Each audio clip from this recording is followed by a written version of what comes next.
Yang minta maaf dan mundur malah hackernya, menterinya malah belum melakukan itu. Makanya bagi saya, Tapi perlu nggak? Itu nggak penting lah. Bagi saya, jangan menganggap data pribadi nggak penting loh. Saya Dan tahu, ini saya kembali tahu ini berulang. datanya penting. Selamanya kan berulang. Kalau tidak ada orang yang cinta negara, cinta rakyat untuk mengurusi itu semua.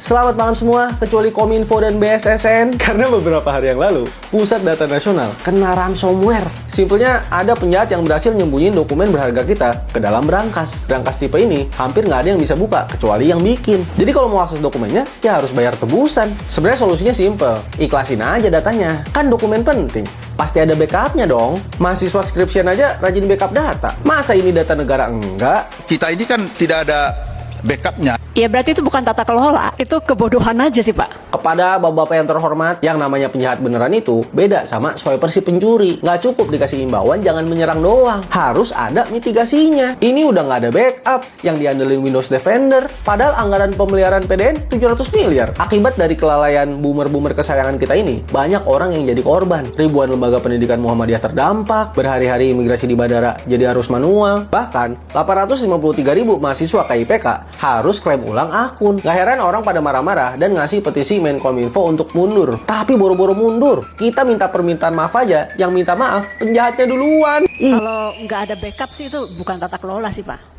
Siap. Kalau alasannya, ini kan kita nggak hitung Surabaya Batam backup kan, karena cuma 2% kan. Ya berarti itu bukan tata kelola. Itu kebodohan aja sih Pak. Iya.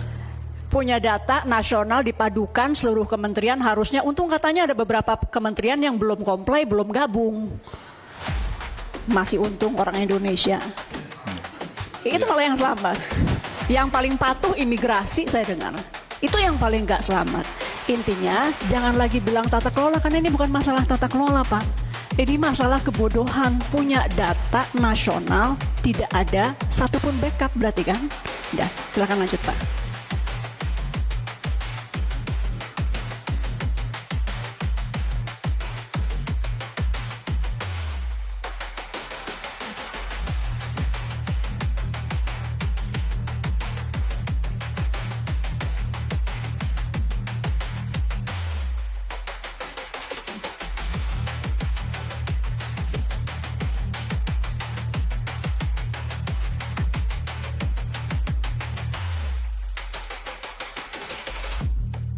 Seperti yang yang masyarakat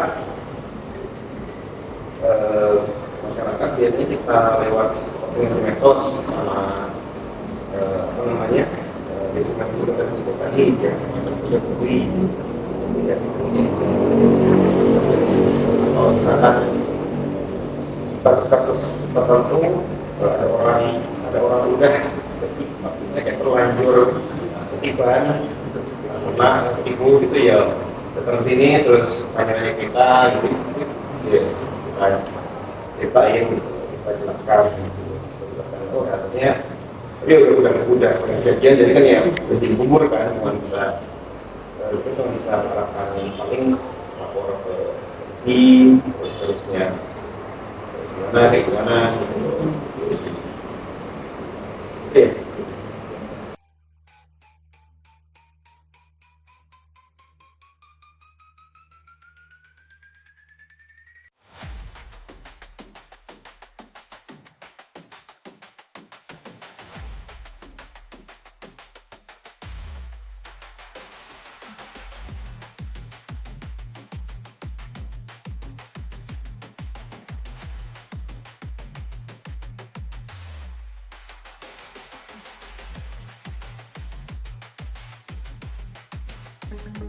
Dirjen Aplikasi dan Informatika Kominfo, Samuel Abrijani Pangerapan, mengumumkan pengunduran dirinya pada Kamis hari ini.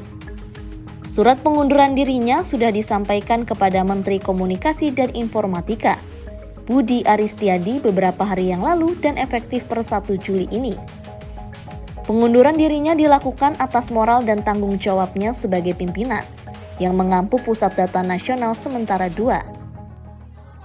Oke, pertama alasannya, kejadian ini bagaimanapun juga secara teknis adalah tanggung jawab saya sebagai Dirjen Pengampu dalam proses transformasi pemerintahan secara teknis. Jadi saya mengambil tanggung jawab ini secara moral, dan saya menyatakan harusnya selesai di saya karena ini adalah masalah yang harusnya saya tangani dengan baik. Itu alasan utamanya. Jadi ini dan sekarang ini tetap dilakukan pemulihan, dan kemarin teman-teman juga ada adanya kuncinya sudah dia dicoba apakah bisa berhasil ada. Itu alasannya. Samuel menuturkan dirinya tidak mampu menangani kasus peretasan tersebut dengan baik.